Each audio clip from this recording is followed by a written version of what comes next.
नमस्कार, आप देख रहे हैं 5 की बात। मैं हूं नगमा। आप सबको विजयदशमी की शुभकामनाएं। रावण दहन की तैयारी चल रही है। कुछ ही देर में रावण, मेघनाथ और कुंभकर्ण के पुतले जलाए जाएंगे, लेकिन इससे पहले हम बात करते हैं दिल्ली की एक और बड़ी समस्या की, बात प्रदूषण की, क्योंकि पिछले कुछ दिनों से एक बार फिर प्रदूषण काफी ज्यादा खतरनाक स्तर पर है। पिछले 2 दिनों में कुछ राहत तो प्रदूषण से मिली है, लेकिन इससे फिर बढ़ने की आशंका है। और हर साल इस मौसम में जैसे ही पारा कुछ गिरता है, प्रदूषण का स्तर बहुत ज्यादा बढ़ता है। बावजूद इसके समाधान पर जितनी बातें होती हैं, उतना समाधान या उसका असर दिखता नहीं है। हम ये क्यों कह रहे हैं, ये आपको इन आंकड़ों के जरिए भी बताएंगे और ग्राफिक्स के जरिए आप देखिए कि दिल्ली एनसीआर में प्रदूषण का इस समय क्या हाल है। सबसे पहले तो आपको बता दें कि जो WHO की सुरक्षित सीमा है वो 100 है। AQI 100 के नीचे होनी चाहिए, लेकिन राजधानी में हकीकत बहुत खतरनाक है। रविवार को AQI बहुत खराब श्रेणी में रहा, सोमवार को AQI खराब श्रेणी में रहा। सोमवार को दिल्ली में AQI 263 था, 100 से कहीं ऊपर। सोमवार को नोएडा में AQI 229, सोमवार को ही फरीदाबाद में AQI 256, सोमवार को गुरुग्राम में AQI 229, यानी कि सभी जगहों पर 200 से कहीं ज्यादा। अगले 6 दिन बहुत खराब या फिर खराब श्रेणी में रहने की आशंका है। और ये दिवाली के पहले है, दिवाली से पहले ही ये प्रदूषण इतना बढ़ रहा है। राजधानी में प्रदूषण के 13 हॉटस्पॉट हैं, ऐसा दिल्ली सरकार ने बताया है। और हवा की जब गति कम हो जाती है तो इससे प्रदूषण और भी ज्यादा बढ़ सकता है। एक मैप के जरिए आपको दिखाते हैं कि जो सबसे ज्यादा प्रदूषित शहर हैं वो कौन कौन से हैं। भारत में जो हाल है वो एयर इमरजेंसी कहा जा सकता है, क्योंकि जो सुरक्षित सीमा AQI की वो 100 के अंदर होनी चाहिए, लेकिन यहाँ पर सभी जगह AQI जो है 100 से कहीं ऊपर है। दिल्ली में देखिए आप तो 360 खतरनाक श्रेणी में, नोएडा 290, मानेसर, ये सब NCR के इलाके हैं, 280, मेरठ 253, मुजफ्फरनगर 299, कुरुक्षेत्र 256 और गुरुग्राम 152। ये स्थिति अभी हाल के दिनों की है, जबकि जो सुरक्षित सीमा है वो 100 के नीचे AQI यानी एयर क्वालिटी इंडेक्स होनी चाहिए। ये जो हवा है वो कितनी ज्यादा खतरनाक है, मेडिकल जर्नल है लैंसेट की स्टडी है कि जो वायु प्रदूषण है उससे असमय मौत काफी ज्यादा हो रही है। 2019 में ही 16 लाख लोगों की असमय मौत हुई प्रदूषण की वजह से, और भारत में प्रदूषण से सबसे ज्यादा मौत के आंकड़े आ रहे हैं। दूसरे नंबर पर चीन है, जहां प्रदूषण से मौत हो रही है। 2019 में भारत में कुल मौत का 18% प्रदूषण से जुड़ा हुआ था। 2020 में ग्रीन पीस के मुताबिक प्रदूषण से भारत में 1,20,000 मौतें हुई। वायु प्रदूषण से भारतीय अर्थव्यवस्था को 2 लाख करोड़ का नुकसान। और जो 2020 में वायु प्रदूषण से दिल्ली में 54,000 असमय मौत हुई है। ये भी ग्रीन पीस के आंकड़े हैं। यूनिवर्सिटी ऑफ शिकागो की स्टडी है कि प्रदूषण से जो जन्म दर है वो 10 साल कम हो रही है। 2021 में हार्वर्ड की एक स्टडी है कि भारत में 1/3 मौत की वजह वायु प्रदूषण है। भारत में जो महानगर हैं, जो बड़े शहर हैं, जिनमें दिल्ली भी है, इस बार तो मुंबई में भी प्रदूषण बहुत ज्यादा रहा, इसके बावजूद कि वो समंदर के किनारे है। वायु प्रदूषण से WHO की रिपोर्ट है कि 2021 में 70 लाख, दुनिया भर में 70 लाख लोगों की असमय मौत हुई है। तो ये बहुत ज्यादा एक खतरनाक स्थिति जो है बनी हुई है यहाँ पर, और इस पर हम हर साल बात करते हैं, हर साल चर्चा करते हैं। जो मेहमान हमारे साथ जुड़ रही हैं, अनुमिता रॉय चौधरी, एग्जीक्यूटिव डायरेक्टर है centre for science and environment की। अनुमिता, शुक्रिया आपका समय देने के लिए। हम हर साल इन महीनों में ये बात करते हैं, बार बार आप लोगों ने बहुत सारी चीज़ें सुझाई भी हैं, इमरजेंसी रिस्पॉन्सेज होती रहती हैं, लेकिन इसके बाद भी जो सिचुएशन है उसमें बहुत ज़्यादा फर्क नहीं दिखता। मतलब जिस महीने में ऐसा होगा उसके पहले हम किस तरह की तैयारी करते हैं। ये तो पता है कि अभी इस तरह के प्रदूषण बढ़ेगा, तापमान गिर रहा है, डॉक्टर विशाल राव भी हमारे साथ जुड़े हैं, एसोसिएट डीन है centre for academic research HCG cancer centre. उनसे भी बात करेंगे कि स्वास्थ्य पर किस तरह का असर पड़ता है। पर अभी जो अनुमिता जी, अभी जो स्थिति है दिल्ली में, फिर हुआ कि पिछले 2 दिनों में कुछ राहत हुई, क्योंकि बहुत बुरी स्थिति थी, बहुत खराब श्रेणी। तो इस समय की जो स्थिति है वो क्या है, और आने वाले दिनों में एक बार प्रदूषण फिर बढ़ेगा, तापमान गिरेगा और भी चीजें होंगी, स्टबल बर्निंग शुरू हो गई है, तो इस समय एक बड़ा कारण क्या है इस बढ़ते हुए प्रदूषण का? महबा जी, आपने बहुत ठीक कहा, और जो आंकड़े आपने बताए ये बहुत ही चिंता की विषय है। और हर साल जैसे आपने कहा कि हम देखते हैं कि जैसे ही सर्दियों की शुरुआत होती है प्रदूषण घटता है। अब अभी की जो स्थिति है, अभी जो हम ये पुअर टू वेरी पुअर के तरफ जो अभी जा रहे हैं हम, और हर साल हम देखते हैं कि जो शुरुआत होती है सर्दियों की, उस समय पहले तो ये पराली जलती है, और उसके बाद दिवाली, और उसके साथ जो पूरी प्रदूषण शहर में हो रहा है और ये पूरा दब जाता है। इसका कारण है यही कि जो एटमॉस्फेरिक चेंजेस जो हो रहे हैं अभी, कि हवा की गति एकदम धीमी हो जाती है, ठंड पड़ रही है, तो इससे हवा जिस तेजी से यहाँ पे चलना चाहिए वो नहीं हो रहा है। तो अगर एटमॉस्फेयर में इस तरीके की धीमी की आती है तो उससे प्रदूषण, अगर हवा दब जाती है तो प्रदूषण भी दब जाता है, और तभी ये स्थिति बनती है।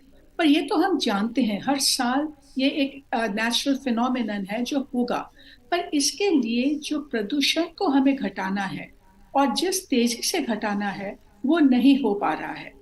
अब तो जो ये जी अनुमिता जी, जैसा आपने कहा कि ये हम जानते हैं कि समय हुआ क्योंकि हवा की गति कम हो गई है, तापमान गिर रहा है, स्टबल बर्निंग शुरू हो गई है।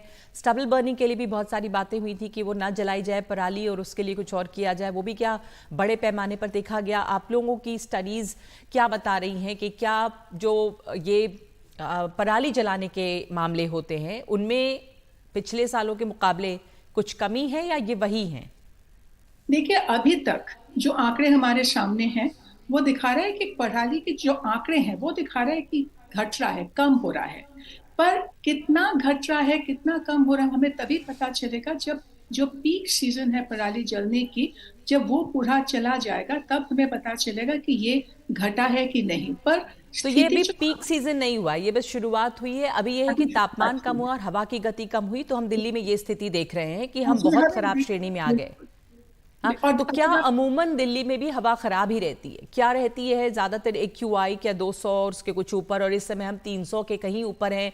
तो किस तरह की इमरजेंसी रिस्पॉन्सेज? पिछले दिनों बात हुई कि ग्रेड 1 ग्रेड 2 जो एक्शन प्लान होता है ग्रैप का वो लागू हो, तो अभी जो स्थिति है उसमें क्या सरकार को करना चाहिए, क्या होता हुआ दिख रहा है?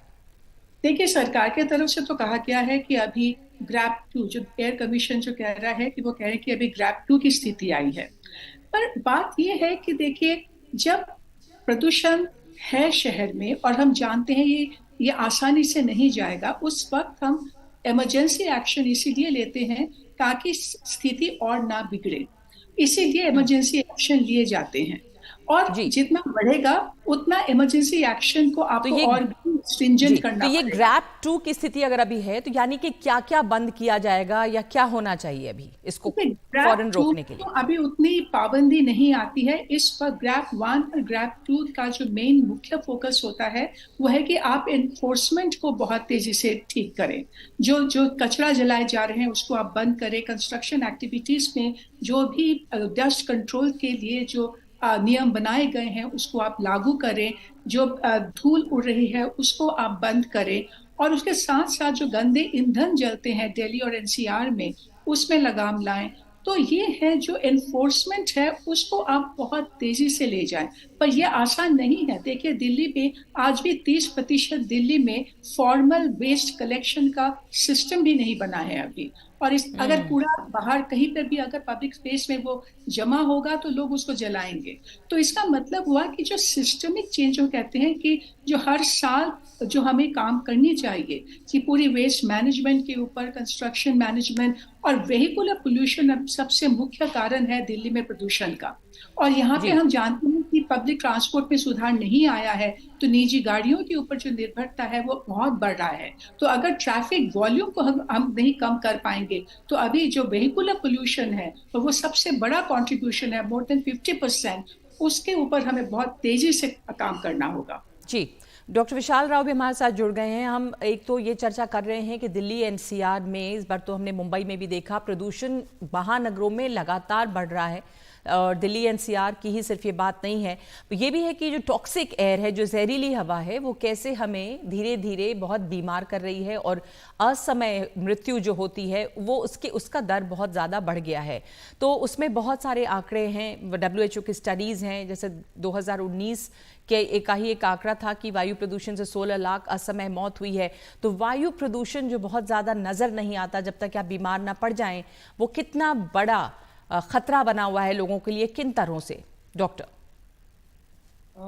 जहां तक मैं देख रहा हूं, आज के दिन में वायु का प्रदूषण, पानी का प्रदूषण और खाने का प्रदूषण तीनों भी हो रहा है, जिसके वजह से जो कैंसर की मात्रा है वो काफी अधिक बढ़ गई है। इनफैक्ट अभी रिसेंटली जो एक स्टडी कंप्लीट जो ब्रिटिश मेडिकल जर्नल में पब्लिश हुआ था, वो बोल रहा है कि बिलो 50 इयर्स के लोगों में 80% इंक्रीज हुआ है कैंसर लास्ट 30 सालों में। तो ये काफी चिंताजनक बात है। बट मैं हमारे वीक्षकों को एक और बात कहना चाहूंगा कि देखो, जब हम पोल्यूशन के बारे में बात करते हैं, हम पार्टिकुलेट मैटर के बारे में डिस्कस करते हैं। पार्टिकुलेट मैटर यानी कि अल्ट्रा फाइन पार्टिकल्स जो है, particulate matter less than 2.5 microgram के जो पार्टिकल है, जो हमारे श्वासकोश के अंदर जाके बस जाते हैं और वहां से खून की नली के थ्रू अलग अलग शरीरों के अंगों में फैल जाते हैं, जिसकी वजह से हार्ट का डिजीज हो, लंग का डिजीज हो, कैंसर हो या इनफर्टिलिटी हो, आज बढ़ रहा है काफी तेजी तरह से। और आज हमारे देश में अगर हम देखा जाएगा तो कर्नाटक को ही देखेंगे तो कर्नाटक का एयर क्वालिटी अभी पुअर में माना जा रहा है, क्योंकि एयर क्वालिटी इंडेक्स करीबन 120 प्लस में है। बट इसमें भी हमारा जो पार्टिकुलेट मैटर 2.5 है वो अबाउट 38 तक है, बट दिल्ली में 100 क्रॉस कर चुका है 2.5 का, जो काफी डेंजरस है, क्योंकि हर 10 यूनिट के लिए इसका जो परसेंटेज ऑफ कैंसर का इंक्रीज है काफी सिग्निफिकेंट हो जाता है। तो मैं ये एम्फसाइज करना चाहूंगा कि कैंसर एक चीज है, बट इसके अलावा जो immediate heart disease, lung disease, asthma, infertility और प्रीमेच्योर डेथ है वो ज्यादा बढ़ रहे हैं। बिल्कुल, और लगातार बढ़ रहे हैं। ये भी हम देख रहे हैं कि मामले जैसे हार्ट डिजीजेस हों, लंग डिजीजेस हों, कैंसर के केसेस हों, वो लगातार बढ़े हैं। एक रिपोर्ट दिखाना चाहते हैं पहले कि वायु प्रदूषण जो है वो दुनिया में बढ़ते कैंसर के मामले की एक बड़ी वजह बताई जा रही है। अमेरिका, फ्रांस, भारत में ये शोध हुआ है, जिससे पता चलता है कि आदमियों में जो लंग कैंसर या महिलाओं में खास करके ब्रेस्ट कैंसर के मामले हैं वो बढ़े हैं, और किस तरह वायु प्रदूषण में PM 2.5 ज्यादा होने से ब्रेस्ट कैंसर का खतरा बहुत बढ़ा है। रवीश रंजन शुक्ला की ये रिपोर्ट देखिए। वायु प्रदूषण की वजह से हर नवे शख्स में कैंसर पनपने के आसार हैं। लेकिन हाल में अमेरिका और फ्रांस में प्रदूषण पर हुए शोध के दौरान ब्रेस्ट कैंसर को लेकर कुछ चौंकाने वाले तथ्य सामने आए हैं। वायु प्रदूषण में 2.5 PM जहां ज्यादा है, वहां काम करने वाली महिलाओं में ब्रेस्ट कैंसर के मामले 8% ज्यादा पाए गए हैं। जबकि फ्रांस में हुए शोध से पता चलता है कि जहां PM 2.5 ज्यादा है, वहां 28% ब्रेस्ट कैंसर होने के आसार हैं। ICMR के आंकड़ों के हिसाब से वर्ष 2025 तक हर 29वीं में से एक महिला को ब्रेस्ट कैंसर होगा। US की स्टडीज के हिसाब से एयर पोल्यूशन एक बहुत बड़ा कॉज है ब्रेस्ट कैंसर होने का। एयर पोल्यूटेंट्स को जो International Agency on Cancer Research है, उसने लेवल 1 ऑफ कार्सिनोजन बताया है। Nitrogen dioxide, nitrogen oxide, polycyclic aromatics, hydrocarbons, ये सब प्रेजेंट होते हैं एयर पोल्यूटेंट्स के रूप में। लेकिन भारत में वायु प्रदूषण के लगातार बढ़ने से कैंसर के मामलों में चिंताजनक बढ़ोतरी हो रही है। भारत के नेशनल कैंसर रजिस्ट्री प्रोग्राम के आंकड़ों को देखें तो पता चलता है कि पिछले साल 14 लाख से ज्यादा मामले कैंसर के पाए गए हैं, जिसमें फेफड़े और स्तन कैंसर के सबसे ज्यादा मामले थे। सवाल ये उठता है कि आखिर वायु प्रदूषण से कैसे ब्रेस्ट कैंसर के मामले बढ़ रहे हैं। राजीव गांधी कैंसर इंस्टीट्यूट की कैंसर विशेषज्ञ प्रज्ञा शुक्ला कहती हैं, ये जो है एंडोक्राइन डिसरप्शंस कॉज करते हैं ब्रेस्ट में, और ये ब्रेस्ट टिश्यू में और लिक्विड्स में पाए जाते हैं, जिसकी वजह से ये प्रूव होता है कि ये ब्रेस्ट कैंसर में इनका योगदान है। ये जो एयर पोल्यूटेंट्स हैं केवल बाहरी हवा के ही नहीं जो हमको हार्म करते हैं, जो हम इंडोर अपने रूम में नॉर्मल तरीके से जो हवा ब्रीद इन करते हैं उसमें भी ये प्रेजेंट होते हैं, जिसकी वजह से हमारी कैंसर होने की प्रबलता बढ़ जाती है। दरअसल वायु प्रदूषण में PM10 और PM 2.5 वायु गुणवत्ता को मापने का तरीका होता है और PM 2.5 की मात्रा 60 और PM 10 की मात्रा 100 होने को सुरक्षित माना जाता है। लेकिन PM 2.5 बहुत छोटे आकार का होने के कारण इसे ज्यादा खतरनाक माना जाता है, क्योंकि ये फेफड़े और खून में घुल जाता है। नई दिल्ली से Ravish Ranjan Shukla, NDTV India. Doctor Vishal Rao, हमने अपने सहयोगी की रिपोर्ट देखी कि कैंसर कितना ज़्यादा जुड़ा हुआ है बढ़ते हुए प्रदूषण से। मेडिकल इमरजेंसी है एक तरह से ये बढ़ता हुआ प्रदूषण, और सभी शहरों में है। कितनी स्टडीज़ हैं इसको लिंक करते हुए, प्रूव करते हुए, जैसे लंग कैंसर है, ब्रेस्ट कैंसर है, इसके केसेस इतने बढ़ रहे हैं, प्रदूषण से ये सीधा जुड़ा हुआ है? डायरेक्टली इसमें जितने अभी काफी इसमें ऊपर संशोधन हो चुके हैं, अब इसके ऊपर एक्शन होना जरूरी है बोल के विश्व आरोग्य संस्था बार बार बता रहा है। और पहले जैसे हमारे डॉक्टर साहब ने भी बोला था, एक पॉइंट जो इम्पोर्टेंट उसमें हम लोग नेग्लेक्ट कर रहे हैं कि ओजोन का जो इम्पैक्ट है। अब हम सोचते हैं कि ओजोन जो है प्रोटेक्टिव है, बट एक्चुअली में WHO का रिपोर्ट में भी बोला गया है कि ओजोन एक पोल्यूटेंट है जब वो एटमॉस्फेयर के नीचे ग्राउंड लेवल पर रहता है। और ये ओजोन बनता कैसा है? नाइट्रस ऑक्साइड और वोलेटाइल ऑर्गेनिक कार्बन के मिक्स होने में। उसमें जो स्मॉग बनता है ये ओजोन की वजह से, उसको बहुत ही हानिकारक माना जाता है और हमारे फेफड़ों के लिए बहुत खराब माना जाता है। इसके लिए मैं और एक और बात बोलना चाहूंगा कि नाइट्रस डाइऑक्साइड हो या सल्फर डाइऑक्साइड हो या कार्बन मोनोऑक्साइड हो, इनसे ज्यादा भी ओजोन का मात्रा भी आजकल तकलीफ दे रहा है हमारे पोल्यूशन को।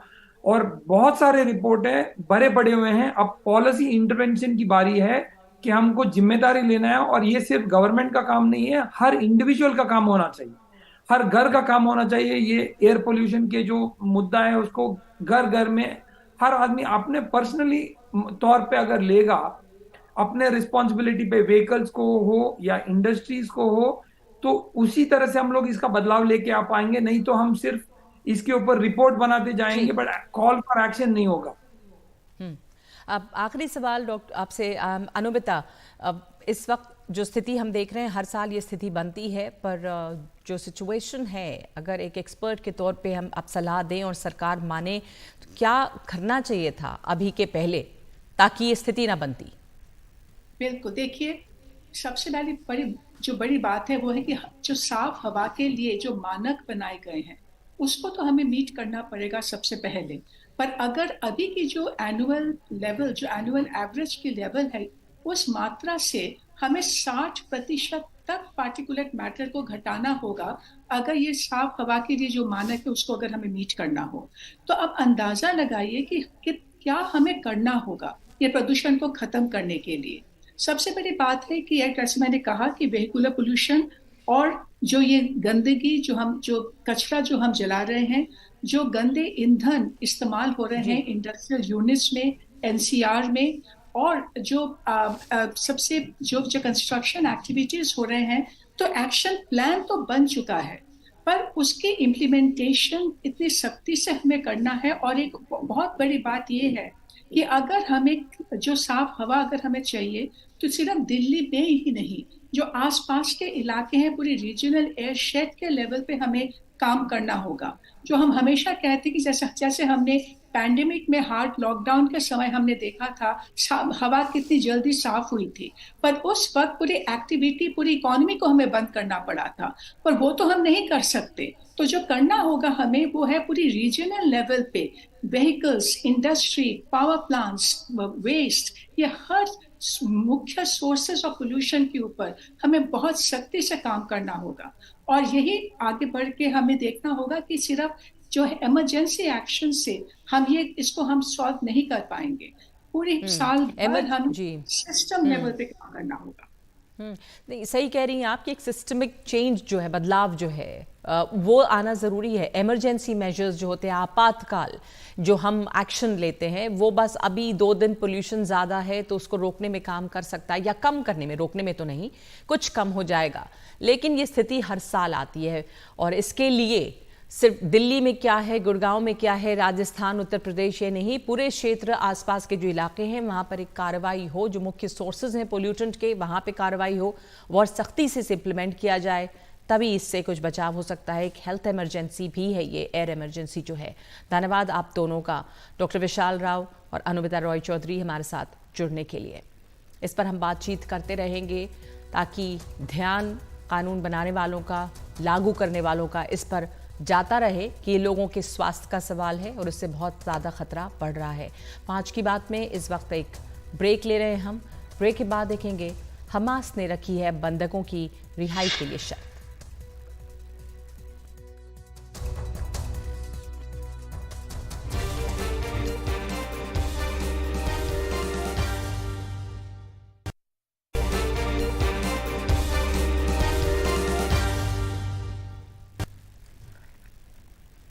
सबसे पहले लेकिन बात करते हैं इजराइल गाजा युद्ध की। इजराइल और हमास के बीच जो युद्ध छिड़ा हुआ है उसका 18वां दिन है। युद्ध को लेकर हर दिन बुरी खबरों के बीच कल देर रात एक खबर अच्छी ये आई कि हमास दोहरी नागरिकता वाले 50 बंधकों को रिहा करने के लिए तैयार हो गया है। इसके लिए रेड क्रॉस की टीम उस जगह के लिए भी रवाना हो गई जहां बंधकों को रिहा किया जाना था। इजराइल ने भी उन इलाकों में बमबारी रोक दी थी, लेकिन अब से कुछ देर पहले ये खबर आई कि अब हमास ने इन बंधकों को रिहा करने के लिए शर्तें रख दी हैं। पहली शर्त है कि गाजा में ईंधन सप्लाई शुरू की जाए। हमास का कहना है कि ईंधन की सप्लाई शुरू करो और 50 बंधक ले जाओ। इजराइल के लिए एक नई दुविधा खड़ी हो गई है। जब से ये युद्ध छिड़ा है, इजराइल की घेराबंदी के बाद से गाजा में ईंधन का संकट है। अस्पतालों में ईंधन का संकट काफ़ी बढ़ गया है। राहत की बात यह है कि हमास ने 2 बुजुर्ग इजरायली महिलाओं को रिहा कर दिया है। इसके पहले भी 2 अमेरिकी नागरिकों की रिहाई हो चुकी है, लेकिन अब इन 50 बंधकों को रिहा कराने के लिए ये शर्त हमास ने रख दी है। अब इजराइल को बताना होगा कि वो क्या करना चाहता है। इस बीच युद्ध में अब तक क्या हुआ है? 18 दिन गुजर चुके हैं। गाजा में अब तक 5000 से ज़्यादा मौतें हुई हैं। मरने वालों में आधे तो बच्चे हैं। 2055 यानी कि जो 5000 का आधिकारिक आंकड़ा आ रहा है उसमें 2055 बच्चे हैं। 1119 महिलाएं हैं। ज़्यादातर बच्चे और महिलाएं मारे गए हैं। गाजा में 217 बुजुर्गों की मौत हुई है। 15,000 से ज़्यादा लोग घायल हैं। इजराइल के 1400 से ज़्यादा लोगों की मौत हुई है। हमास ने अब तक 4 बंधकों को रिहा भी किया है। फ्रांस के राष्ट्रपति मैक्रों इजराइल के दौरे पर हैं आज। पीएम मोदी ने इस बीच जॉर्डन के किंग अब्दुल्ला II से बात की है।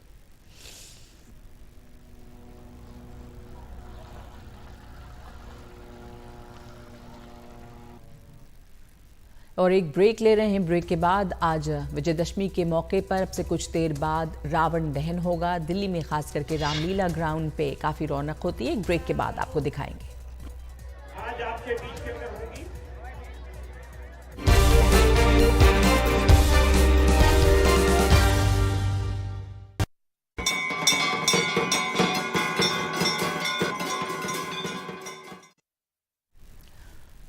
तो आप सबको विजयदशमी की शुभकामनाएं। दिल्ली के रामलीला मैदान पे हर साल खास होता है रावण दहन। यहाँ पर आते हैं जो दिल्ली के मुख्यमंत्री और साथ साथ LG भी, लेफ्टिनेंट गवर्नर।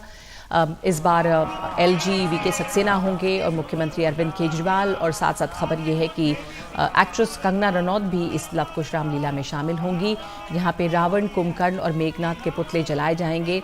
ऐसे प्रधानमंत्री द्वारका सेक्टर 10 की रामलीला में शामिल होंगे जहां वो रावण दहन करेंगे। और हम सब जानते हैं कि दशहरे पर 3 पुतलों का दहन होता है, रावण, कुंभकर्ण, मेघनाथ। लेकिन दिल्ली का के ऐतिहासिक लाल किले पर अब इस दफ़ा 3 नहीं बल्कि 5 पुतले दहन के लिए लगाए गए हैं। तो ये जो 2 और पुतले हैं वो किसके हैं, क्यों इनका दहन होना है, बता रहे हैं हमारे सहयोगी शरद शर्मा। आमतौर पर रामलीला में 3 पुतलों का दहन होता है, रावण, रावण के बेटे मेघनाद, रावण के भाई कुंभकर्ण का। तो 3 पुतले आमतौर पे होते हैं, लेकिन यहाँ दिल्ली के ऐतिहासिक लाल किले पर होने वाली ये लवकुश रामलीला में 5 पुतले लगे हुए हैं। रावण, मेघनाद, कुंभकर्ण के तो पुतले हैं ही, साथ में 2 एक्स्ट्रा पुतले यहाँ पर लगाए हुए हैं। एक थोड़ा बड़ा पुतला है, एक छोटू पुतला है। जो बड़ा दिखाई दे रहा है वो लिखा है उस पे सनातन धर्म विरोधियों का पुतला, और ये दूसरा है जो है, ये जो छोटा पुतला है इस पर लिखा हुआ है, जो एक्स्ट्रा पुतले हैं इस पर लिखा है सनातन से जो टकराएगा चूर चूर हो जाएगा। रामलीलाओं की जो कोशिश है आज के ज़माने में वो ये भी होती है कि जो चर्चा में चल रहा है, जो खबरों में चल रहा है, लोग जिस पर चर्चा कर रहे हैं, जिन मुद्दों पर चर्चा कर रहे हैं, उनके ज़रिए भी जो है लोकप्रिय होने की कोशिश की जाए, और जो डिस्कोर्स पब्लिक में चल रहा है उसके ज़रिए जो है रामलीला को जोड़ा जाए। तो ये सब आजकल चर्चा में चल ही रहे हैं। तो इस वजह से भी ये इस तरह के पुतले जो है इस रामलीला में यहाँ पर लगाए गए हैं। इससे पहले मुझे याद है कि यहीं पर 2016 में जब रामलीला थी, मैं आया था कवर करने के लिए, तो उस समय पर 2016 में सर्जिकल स्ट्राइक हुई थी। उड़ी में जो है आतंकवादियों ने हमला किया था, और उसके बाद में सर्जिकल स्ट्राइक हुई थी, और सर्जिकल स्ट्राइक के बाद में जब यहाँ पर रामलीला हो रही थी तो पाकिस्तान और पाकिस्तानी आतंकवाद का पुतला भी यहाँ पर लगाया गया था, उसका भी दहन किया गया था। तो बिल्कुल उसी अपने ट्रैक पर चलते हुए इस रामलीला में आज 3 की जगह 5 पुतले लगाए गए हैं। दिल्ली के लाल किला से अपने कैमरा सहयोगी आजम सिद्दीकी के साथ मैं शरद शर्मा, एनडीटीवी इंडिया। मैसूर के शाही दशहरा की दुनिया में एक अलग ही पहचान है, लेकिन इसके साथ उत्तर भारत के लोग दुर्गा पूजा भी उसी हर्ष और उल्लास के साथ मानते हैं। देखते हैं कि बेंगलुरु में किस तरह का इस मौके पर उत्साह है।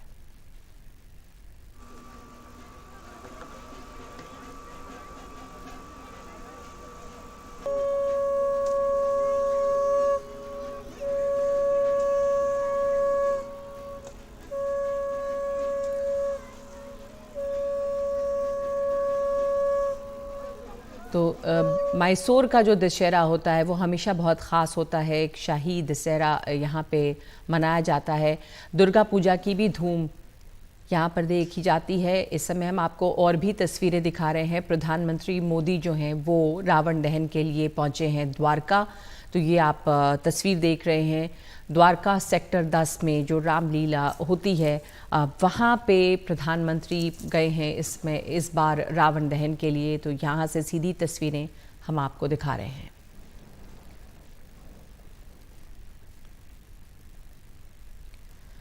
तो विजयदशमी के मौके पर रावण दहन जो है वो मुख्य आकर्षण है। रावण, मेघनाद और कुंभकर्ण के पुतले जलाए जाते हैं। प्रधानमंत्री भी इस कार्यक्रम में शामिल हो रहे हैं। यहाँ पर वो दिल्ली के द्वारका सेक्टर 10 में गए हैं और प्रधानमंत्री इसमें शामिल होंगे। यहाँ पर रावण दहन की तैयारी हो रही है। प्रधानमंत्री यहाँ रावण दहन करेंगे। दिल्ली में रामलीला मैदान में जो रावण दहन का कार्यक्रम होता है वो बहुत पुराना है। प्रधानमंत्री लेकिन द्वारका पहुंचे हैं। द्वारका के सेक्टर 10 में रावण दहन का कार्यक्रम है। यहाँ पर प्रधानमंत्री गए हैं, जहाँ पर कुछ ही देर के बाद में रावण दहन का कार्यक्रम होगा और 3 पुतले जलाए जाते हैं अक्सर। हालांकि दिलचस्प है कि रामलीला मैदान में इस बार 3 की जगह पे 5 पुतले लगाए गए हैं। जो 2 पुतले अलग हैं वो दूसरे संदेश दे रहे हैं। सनातन धर्म के जो लोग खिलाफ हैं उनको जलाए जाने, उनके पुतले लगाए गए हैं जलाए जाने के लिए। वहाँ पर दिल्ली के मुख्यमंत्री जाएंगे और एलजी जाएंगे। और यहाँ आप देख रहे हैं प्रधानमंत्री नरेंद्र मोदी को वहाँ पे पहुँचे हैं द्वारका के सेक्टर 10 में। यहाँ पर रावण दहन कार्यक्रम में प्रधानमंत्री शामिल हो रहे हैं।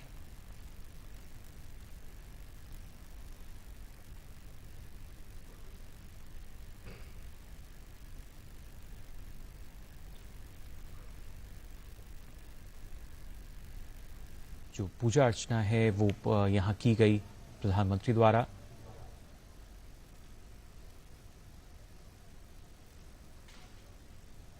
प्रधानमंत्री ये यहाँ पे आप देख रहे हैं कि पूजा अर्चना कर रहे हैं। पहले यहाँ पर वो शामिल हुए इस कार्यक्रम में जहाँ पर रावण दहन होगा। और ये द्वारका सेक्टर 10 की तस्वीरें हैं जहां प्रधानमंत्री गए हैं द्वारका में। इस रावण दहन कार्यक्रम में प्रधानमंत्री शामिल हो रहे हैं। प्रधानमंत्री पहले भी द्वारका में गए हैं, इसके पहले वाले साल में भी वो वहां पर गए थे रावण दहन के लिए।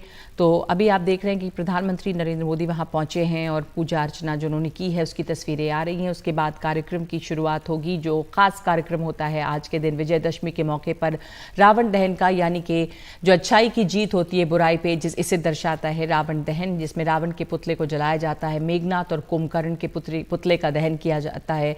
तो इस समय इसकी शुरुआत भी होनी है और इसके लिए तमाम लोग जो हैं उनकी भीड़ उमड़ती है देखने के लिए।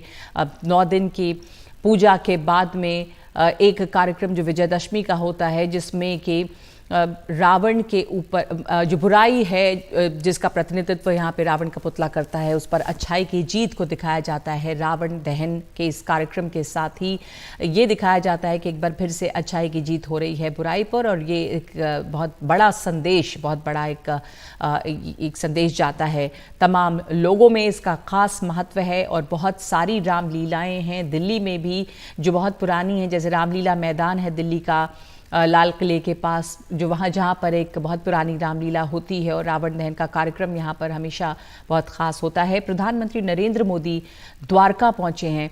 ये रामलीला सोसाइटी है द्वारका में, इस द्वारका के सेक्टर 10 में यहाँ पर ये कार्यक्रम है रामलीला सोसाइटी का, जहाँ प्रधानमंत्री गए हैं और रावण दहन की तैयारी है जिसमें प्रधानमंत्री शामिल होंगे।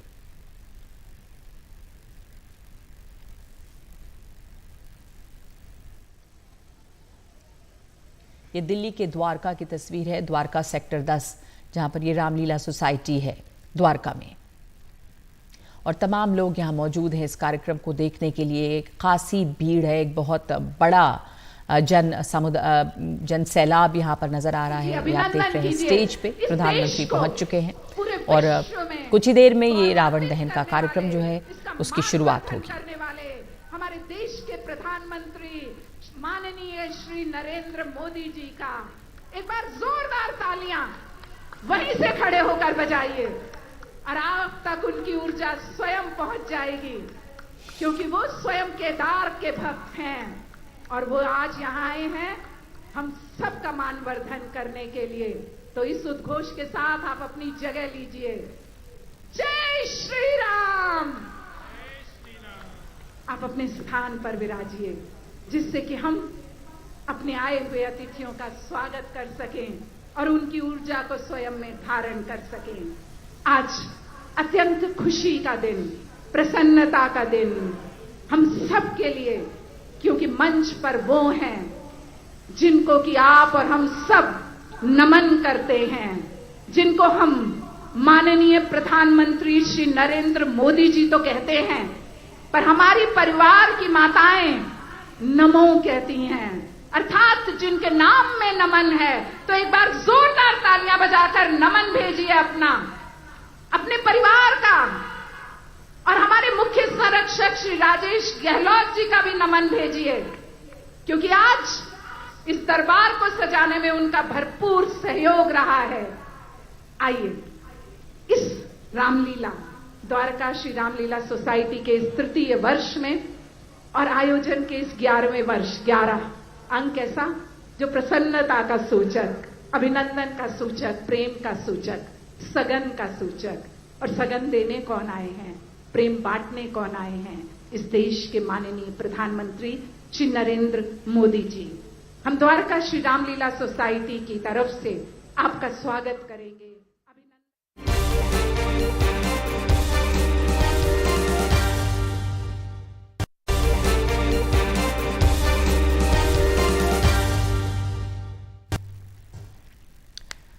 देश भर में आज विजयदशमी मनाई जा रही है और रावण दहन का कार्यक्रम बस अब होने ही वाला है। आप तस्वीरों में देख रहे हैं दिल्ली के द्वारका की तस्वीर, जहां प्रधानमंत्री मोदी पहुंचे हैं और आप सब ताली बजाते बहुत रहें और बड़ी स्वागत यहाँ पर भीड़ भी मौजूद है। प्रधानमंत्री इस समय मंच पे है, इनका स्वागत किया जा रहा है। इसके पहले उन्होंने पूजा अर्चना की। ये दिल्ली द्वारका सेक्टर 10 में रामलीला सोसाइटी है, जहाँ पे प्रधानमंत्री पहुंचे हैं। द्वारका में ये कार्यक्रम हो रहा है, जहाँ पे अभी आप मंच पे देख रहे हैं प्रधानमंत्री मोदी को रावण दहन की तैयारी है। प्रधानमंत्री इस बार द्वारका सोसाइटी के इस रामलीला रावण दहन कार्यक्रम में शामिल हो रहे हैं।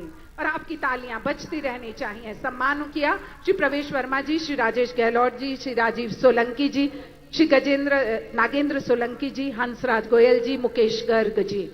अब विनम्र अनुरोध श्री श्याम सुंदर अग्रवाल जी से कि वे प्रधानमंत्री जी को शॉल भेंट करें एवं गणेश जी की मूर्ति भेंट करें। संरक्षक श्री श्याम सुंदर अग्रवाल जी, जोरदार तालियां। विशेष अनुरोध श्री विवेक कुमार अग्रवाल जी से कि प्रधानमंत्री जी को शॉल एवं राम दरबार भेंट करें। श्री विवेक कुमार अग्रवाल जी, संरक्षक द्वारका श्री रामलीला सोसाइटी। आपके हाथ की तालियां क्यों थम जाती हैं? आपके प्रधानमंत्री जी आपको देख रहे हैं, निहार रहे हैं, प्रेम भेज रहे हैं, तो आप उत्साह भेजिए। विशेष अनुरोध श्री विवेक कुमार अग्रवाल जी से। और अब इसके पश्चात श्री धर्मपाल सिंगला जी, संरक्षक द्वारका श्री रामलीला सोसाइटी से विनम्र अनुरोध कि आप प्रधानमंत्री जी को शॉल एवं रामायण अर्थात जिसका मंचन हमने यहां किया उसे भेंट कर हम सबका मान वर्धन करें। जोरदार तालियां। श्री श्याम सुंदर अग्रवाल जी, श्री विवेक कुमार अग्रवाल जी और इसके पश्चात श्री धर्मपाल सिंगला जी। विशेष अनुरोध अब श्री पवन अग्रवाल जी से कि प्रधानमंत्री जी को शॉल एवं राम दरबार भेंट कर उनका स्वागत करें, अभिनंदन करें और आपकी तालियां रुकनी नहीं चाहिए। विशेष अनुरोध डॉक्टर कमाल ए खान, संरक्षक द्वारका श्री रामलीला सोसाइटी से कि वे प्रधानमंत्री जी को शॉल एवं हनुमान जी की प्रतिमा भेंट करें। डॉक्टर कमाल ए खान आगे बढ़ते और तालियों की आवाज जरा बुलंद। विशेष अनुरोध श्री हरिओम गर्ग जी, संरक्षक। प्रधानमंत्री नरेंद्र मोदी वहां पे मौजूद हैं। श्री रामलीला सोसाइटी द्वारका में एक कार्यक्रम हो रहा है और इस समय मंच पर प्रधानमंत्री हैं और उनका स्वागत सत्कार चल रहा है इस समय। और तमाम तरह के वहां पर जो आयोजक हैं वो मंच पर मौजूद हैं, प्रधानमंत्री का सम्मान कर रहे हैं। कुछ देर में यह कार्यक्रम शुरू होगा।